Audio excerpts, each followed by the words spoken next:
Mostervinou qui est sur ses appuis, qui remet à Moulumba. Attention, il va y avoir essai.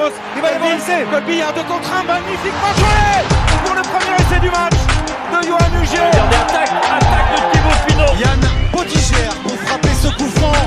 10 minutes à jouer dans cette rencontre, c'est parti direct. Avec Nori Benaliba. Le but est énorme.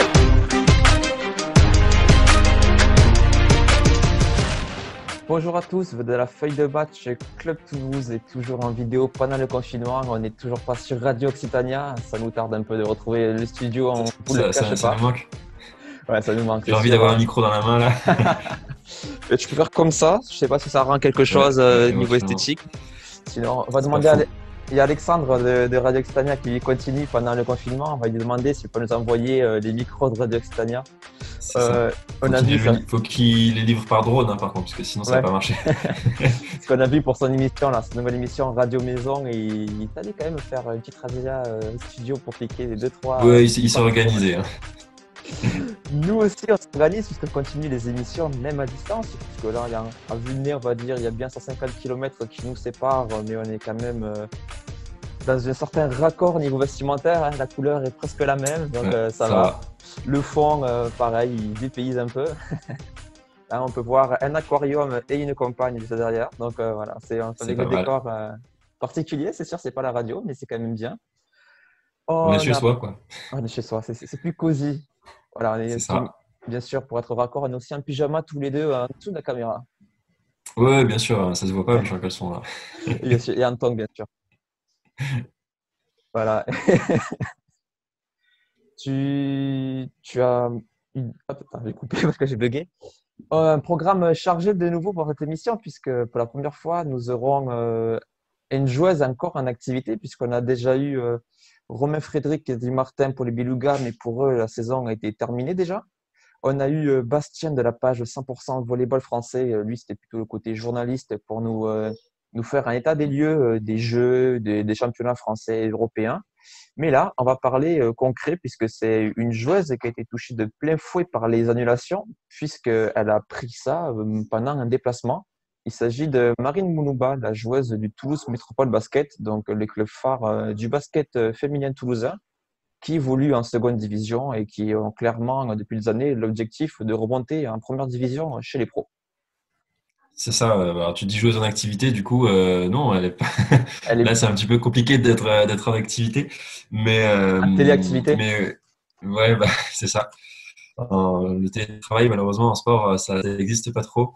Mais ouais, on a le plaisir là de recevoir. J'étais en contact avec elle un peu toute la semaine de recevoir Marine, donc qui est la meneuse de cet effectif du TMB. Qui était pas mal lancé, hein, voilà. Du coup, maintenant que le championnat est officiellement terminé, puisque ça a été annoncé par la fédération il y a une semaine et demie ou 2 semaines, que le championnat ne reprendrait pas. Les montées et descentes sont stoppées. Donc voilà, la saison est définitivement terminée. Et le TMB finit donc à la 4e place.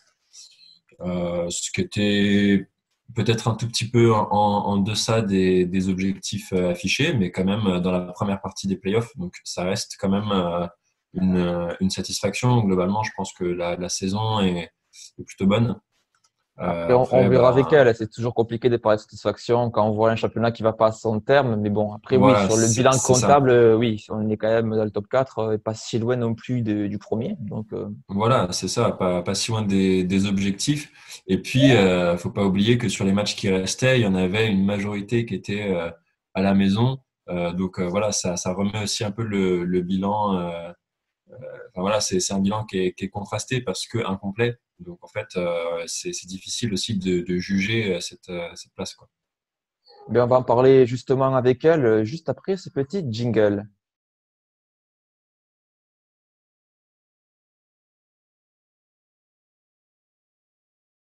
Après 11 victoires d'affilée, perdre à la maison, ça fait un choc. Les joueurs sont restés au vestiaire pour se dire un petit peu leur manière de penser, un petit peu leur vérité. Et on a failli plusieurs fois passer 8e, mais il nous manquait un peu d'expérience, je pense. on n'oublie pas que voilà, on n'est quand même pas super loin non plus de l'Europe. Et on commence ce nouveau numéro de la feuille de match Club Toulouse, toujours pendant ce confinement, toujours en vidéo avec une première invitée. On va voir une sportive qui va pouvoir nous apporter son témoignage, nous expliquer comment elle vit ça de l'intérieur. C'est Marine Moulumba, la joueuse du Toulouse Métropole Basket, qui est avec nous. Comment ça va? Ça va très bien, merci. Xavier, tu as préparé pas mal de questions. Toi, le spécialiste du sport féminin Ouais. qui est quasiment à tous les matchs du TMB à domicile. Je Ouais. suis à tous les matchs du TMB à domicile. Comment ça se, enfin voilà, comment ça va et comment ça se passe ton confinement en fait pour l'instant? Est-ce que tu as une petite routine de sport aussi? Qu'est-ce que tu fais, qu'est-ce que tu fais de ton confinement tout simplement? Bah écoutez, ça va très bien. Le confinement se passe bien. J'essaie de rester organisée et calée quand même sur les horaires, en gardant un certain rythme, en continuant de m'entraîner quotidiennement. Donc voilà, le matin, je profite de l'heure quotidienne qui nous est permis pour aller courir. J'ai gardé aussi ce créneau où l'après-midi, je fais plutôt des séances à visée renforcement musculaire, réalisables du coup en intérieur, qui me sont envoyées par Alban Vigourou, notre préparateur physique, à qui j'ai demandé qu'il continue de me suivre. Mais D'accord. bon, c'est vrai que le basket me manque. Des fois, bon, voilà, je descends dans le parking, je prends mon ballon, ma tablette, et puis il y a une application dessus qui permet de travailler le dribble, et voilà, on s'occupe, quoi, on s'occupe comme on peut. Ouais, t'es retourné en famille, non? Non, du tout, non, je suis restée sur Toulouse. D'accord. Donc toujours, il y a d'autres joueuses du TMB qui sont aussi restées sur Toulouse. Comment ça Rester sur se... Toulouse, ouais, ouais, il me semble qu'on est trois ouais, en ce moment sur Toulouse. Ok. Et, vous voyez pas, du coup, vous restez quand même chacune. Ben, on se croise parce qu'en fait, on est logés dans le même bâtiment, si vous voulez. Enfin, on est dans un Ouais, appart-hôtel. Donc, du coup, on se croise. Enfin, voilà. ok. Parce qu'on vous a vu sur les réseaux sociaux continuer à faire des séances collectives. Tu peux Ouais, c'est nous ça. parler un peu comment ça s'est organisé, comment ça se passe? Mais en fait, c'est le vendredi. Généralement, on fait ça le vendredi matin. Donc, le préparateur physique nous envoie une séance à faire collectivement. C'est sous forme de challenge. Voilà, bon, c'est sympa. Ça permet aussi qu'on se retrouve tout ensemble. Donc voilà, c'est vraiment volontariat qui a envie de faire et puis voilà, on s'amuse, ça prend une heure et voilà. Au moment où il y a eu le confinement qui a été décrété, donc vous étiez à la base en Normandie, quand le championnat, dans un premier temps, était seulement suspendu avec le match contre le Pôle France qui a été annulé le samedi. Comment vous avez appris la nouvelle et comment ça s'est organisé, comment vous êtes organisé pour revenir en fait sur Toulouse? Mais c'est ça, on était sur un long déplacement en plus. On jouait à Mondeville le mercredi soir et le Pôle France donc à Paris le samedi. Donc nous étions censés rester sur Caen jusque vendredi. Donc au moment de l'annonce du président, il me semble que c'était le jeudi, après Mondeville, nous étions tout ensemble au restaurant. Donc du coup, on a su qu'on n'allait pas jouer contre l'INSEP le samedi. Donc bah, ça s'est fait assez rapidement. Le club a fait le nécessaire pour modifier nos billets retour et finalement, on a trouvé un vol le vendredi midi. Ouais. Vous étiez à ce moment-là, on va parler un peu sportif, vous étiez sur 3 défaites de suite, mais on sait que face au Pôle France, il y avait une bonne possibilité de rebondir. Comment vous avez réagi à cette suspension en fait vraiment à chaud quoi. On avait eu un calendrier assez chargé. On a joué des équipes ambitieuses et revanchardes, étant donné que nous les avions battues sur la phase aller, à l'exception d'Aulnois. Certainement que le match face à l'INSEP nous aurait permis de nous relancer et revenir au Palais face à une équipe solide qui est Reims. Bon, maintenant, voilà, étant donné la pandémie, il fallait surtout préserver la santé de tous, ce qui est bien plus important que tout le reste. Donc, c'est un choix normal d'arrêter la saison, on va dire. Ouais, et surtout que donc on l'a appris la semaine dernière, le championnat finalement est définitivement arrêté. Donc il y aura plus de matchs, pas de montée, pas de descente, pas de play-off. Comme tu dis, c'était la décision à prendre d'un point de vue sanitaire. Mais mais quel bilan de la saison, même si elle est un peu tronquée, du coup, tu dresses à titre collectif et aussi individuel? Déjà, on va commencer d'un point de vue collectif. Ce qui était le plus important, c'était le collectif. Du coup, nous avions un collectif jeune qui s'est vu responsabilisé et très bien épaulé par des joueuses plus expérimentées. Au vu de la partie de saison qui a pu être achevée, je trouve que le bilan reste intéressant, puisqu'on finit tout de même quatrième. Voilà, à titre individuel, l'entraîneur m'a responsabilisé, il m'a apporté beaucoup de confiance, ce qui m'a permis d'acquérir un peu plus de maturité dans mon jeu, surtout dans mon jeu, ouais. Dans les relations avec mes coéquipiers, j'ai ressenti aussi beaucoup de confiance, ce qui est important à mon poste.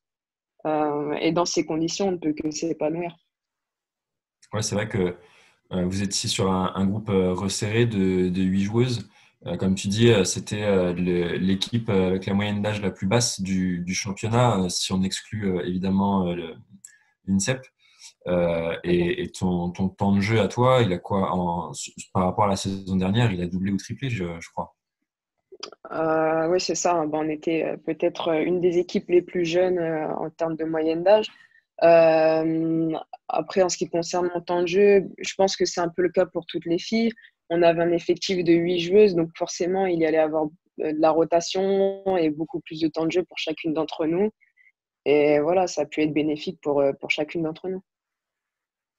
C'est une saison quand même si effectivement la fin est pas idéale, mais sur toute la première partie de saison, on imagine que tu as pris beaucoup de plaisir à évoluer à ce niveau-là, puisque vous étiez quand même sur une très bonne lancée en première partie de saison et en accumulant autant de minutes de jeu.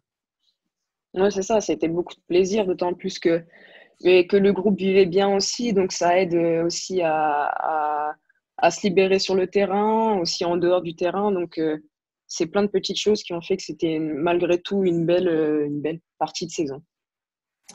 Et comment, là, on sait que voilà, il va pas y avoir même de compétition d'après-saison, hein. La Mediterranean Cup of Champions n'aura pas lieu a priori. Donc, ça veut dire pas de match probablement avant août-septembre. Comment tu l'envisages, ces longs mois qui s'apprêtent à venir sans basket? C'est ça, ça va être long. Là, on ne parle pas des 3-4 mois qui sont déjà longs en temps habituel qu'on a l'habitude d'avoir pendant la trêve, pendant l'intersaison. Pour le coup, on parlera plutôt de la moitié d'une année, donc au moins 6 mois si on peut reprendre en septembre.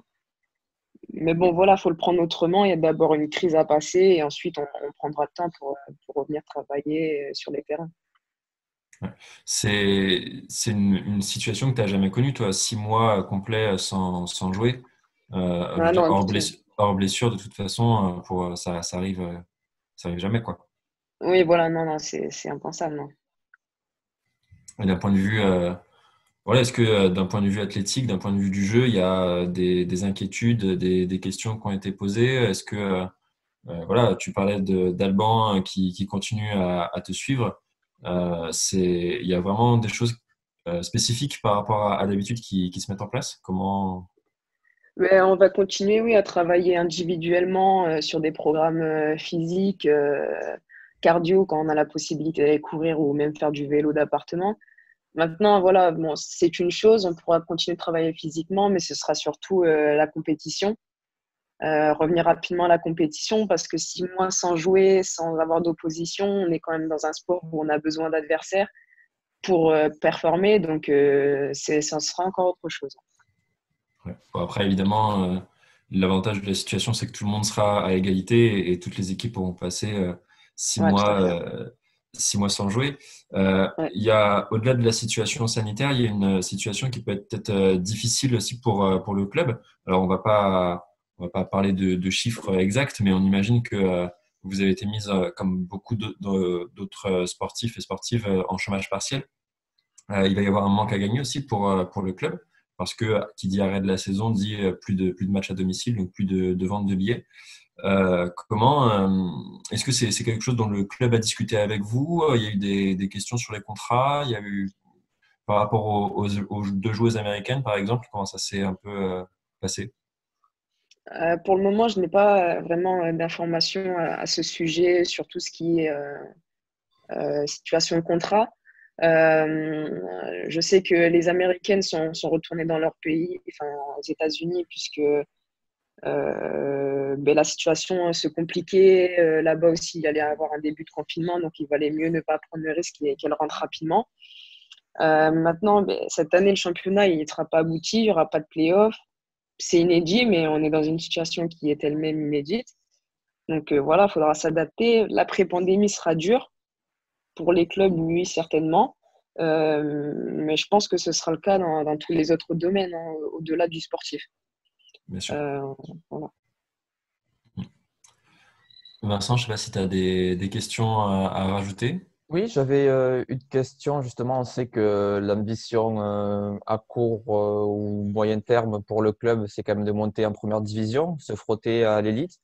Est-ce que justement, le fait que ces clubs-là aient potentiellement plus de moyens et peut-être plus, plus de billets pour ça continuer à s'entraîner pendant le confinement, c'est parce que tu avais peur, pardon, pour résumer, que l'écart entre la première division et la seconde division monte après le confinement? J'ai pas bien saisi la question, mais Toulouse, c'est un club ambitieux qui, je pense, a envie très rapidement de retrouver l'élite. Voilà, c'est un club qui a connu la descente, mais qui était habitué à évoluer en ligue. Maintenant, il a envie de retrouver la ligue féminine. Les moyens sont mis pour y arriver. J'espère que ce ne sera pas la pandémie qui va bloquer cet élan-là. Maintenant, il faudra vite se reprojeter sur septembre. Puis voilà, enfin, il ne devrait pas avoir de soucis là-dessus. Et après, une autre question, est-ce que du coup, tu en as parlé un petit peu au début, si Xavier t'avait demandé, mais tu arrives quand même à avoir des rapports, souvent des relations avec les autres joueuses, les membres du staff? Il y a des coups de fil, des choses comme ça pour rassurer, pour prendre des nouvelles, ou il y a vraiment une distance qui est mise malheureusement? Non, on continue encore d'avoir des contacts, que ce soit avec le préparateur physique pour notre préparation, quoi. Après, pour les kinés, pour celles qui ont des petits pépins, qui ont eu des petits pépins, les kinés sont toujours à notre disposition, ou alors notre médecin l'est toujours. Non, même avec l'entraîneur, il est possible encore de l'appeler s'il y a un gros problème. Le président aussi reste à disposition. C'est un moment compliqué, donc on se doit d'être solidaire, quoi. Et petite question, on va dire bonus, c'est quoi la première chose que tu fais quand le confinement s'arrête? Je pense que je vais aller sur une terrasse et manger un bon repas, je sais pas encore quoi, mais profiter du soleil, de l'air, sans me soucier de devoir rentrer parce que j'ai 1 heure seulement pour profiter, quoi. Et parfait. Bon, Tu peux peut-être faire un 3x3 avec tes copines, non? Un quoi? Hein? Peut-être faire un 3 contre 3 avec tes copines et un ballon de basket, non? Si. Pourquoi pas? Sous le soleil, voilà, on sera en pleine période du 3 contre 3 en plus, pourquoi pas, ouais. Maintenant, Xavier, la priorité, c'est le resto là. Ah bah après, chacun son truc, hein. Mais merci beaucoup, Marine, d'avoir répondu à nos questions. Merci à toi, Xavier. Avec plaisir. On espère rapidement te retrouver sur un parquet, pouvoir te suivre et surtout suivre les aventures du TMB vers la montée dès l'année prochaine. Et bon courage en tout cas. Merci, vous aussi. Merci, à très bientôt. Merci. Qu'elles ont fait ce soir, les filles du TMB, c'est tout simplement grandiose. C'est devant un palais des sports rempli que le Phoenix Toulouse Handball accueillait ses sons. Et c'est la fin de cette émission de la feuille de match Club Toulouse. Merci de nous avoir suivis. Merci à Marine d'avoir répondu à nos questions. On a pu voir Xavier avec un petit peu pas déboussolé, mais en tout cas c'est triste par cette situation. On voit qu'il y a quand même manque de sport. On voit quand même que c'est des forcément, hein. C'était la première chose qu'elle a dit, hein, le basket lui manque et on peut la comprendre, et à nous aussi ça nous manque. Effectivement, le sport, ça commence à être compliqué de ne pas suivre de sport. En plus, il y a quand même pas mal d'annonces qui ont lieu en ce moment. On voit quand même que les clubs s'activent en coulisses malgré les différentes difficultés dues à la situation. On a pu prendre des nouvelles des Spacers qui ont publié récemment sur leur réseau le nouvel effectif pour la saison prochaine avec une arrivée et 2 départs déjà. On va sûrement les avoir d'ici quelques jours, quelques semaines pour faire un point sur ce nouvel effectif, sur les objectifs de la saison prochaine et surtout sur la fin de saison, car comme on a vu avec Bastien dans la vidéo de vendredi, on ne sait toujours pas où ça en est niveau championnat, annulation, pas annulation. Qu'est-ce qui va se passer? C'est la question qui se pose pour beaucoup de sports, parce que là, on voit le basket qui a tranché, mais beaucoup de sports n'ont pas tranché. Voilà, le basket a tranché. Le foot, évidemment, vu les impératifs économiques, souhaite absolument reprendre. Autant du point de vue des joueurs, de la fédération, etc., que du point de vue des diffuseurs, bien sûr, parce qu'il y a un enjeu économique absolument énorme. Et on voit aussi que dans d'autres sports, voilà, on a fait des choix. Hein. En tennis, ça a été annoncé que les circuits ATP et WTA étaient stoppés jusqu'au 13 juillet, donc après Wimbledon, qui de toute façon avait été annulé.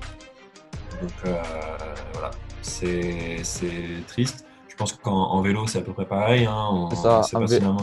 En vélo, actuellement, un vélo pour le moment, c'est le 1er juin, si je ne me trompe pas de date. C'est ça. Donc, des courses reportées. Là, ils sont en train de plancher sur un nouveau calendrier. On parlerait d'un Tour de France fin juillet, d'un Tour d'Italie mi-octobre, un Tour d'Espagne raccourci qui viendrait s'intercaler entre les deux. Il y a pas mal de sports, justement, qui fonctionnaient en année sportive ou en année civile et qui...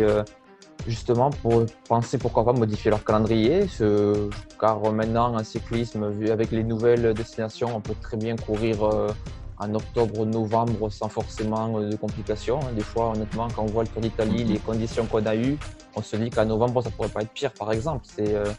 C'est des questions qui se posent. Pareil, le foot, de plus en plus de voix s'élèvent pour dire que c'est quand même un sport estival, donc le jouer entre mai et septembre sans discontinue, c'est pas choquant non plus. C'est pas choquant. C'est le championnat d'Espagne qui a déjà annoncé que il décalerait probablement le début. Dans l'optique de terminer la saison actuelle, ils ont décidé de décaler le début de saison prochaine. Et ils ont notamment annoncé que du coup, ils feraient un Boxing Day, en fait, qu'il n'y aura pas de trêve hivernale, en revanche. Donc voilà, il y a des solutions à plus ou moins long terme qui existent. Voilà, c'est une très belle transition pour les autres émissions de la feuille de match et aussi des copains, parce qu'on parle de vélo. Il y a Radio Vélo qui va essayer de reprendre en vidéo pendant le confinement. Et Inocopie. Apparemment, il y a un petit Tour de France d'ailleurs qui s'organise du côté de Radio Vélo là, sur Pro Cycling Manager. Là, on a commencé sur la route d'Occitanie avec Aubin qui fait partie donc, des organisateurs. Donc, avec plus des coureurs de l'équipe BNB Vital Concept, c'est quand même sympa pour. C'est un peu comme les joueurs pro en foot qui se défient à FIFA, donc c'est quand même sympa. Et il y a d'autres projets qui arrivent, mais aussi, c'est comment on appelle ça, Apéro Vélo, si je ne dis pas de bêtises, le nom qui avait été, j'ai vu passer ça. Qui a été communiqué par Robin, qui est toujours assez créatif. On a d'autres émissions, bien sûr, FDM Toulouse Foot avec l'actualité du TFC, justement. On en parlait, les questions économiques ont été pas mal abordées lors de ces émissions-là, où on voit vraiment que c'est un enjeu très important.